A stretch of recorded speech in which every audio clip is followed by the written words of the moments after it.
மக்களே, நாம் இன்னைக்கு பார்க்க போகிறது பொன்னாங்கண்ணி சூப்பு கீரை. பொன்னாங்கண்ணி கீரை சூப்புங்க. பாருங்கள், கீரை முதல்ல எடுத்துக்கோங்க. அதுக்கப்புறம் வெங்காயம், இஞ்சி, பூண்டு, பச்சை மிளகா, தக்காளி இத்தனையும் போட்டுக்கணும்.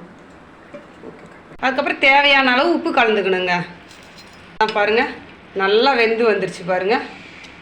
நம்ம தேவையான அளவு மிளகுத்தூள் தூவிக்கணும் அந்த சூப்பில். பாருங்கள், நான் எல்லாம் ஃபில்ட்ரு பண்ணி எடுத்துகிட்டு வந்துட்டேன்.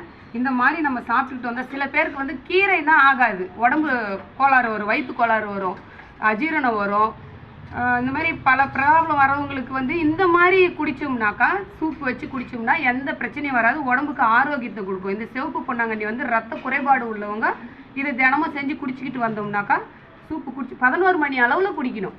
அப்போ நமக்கு தேவையான சத்தும் கிடைக்கும், உடம்புல எல்லாம் எந்த பிரச்சனையும் இல்லாமல் இந்த உணவுப் பொருள் நம்மளுக்கு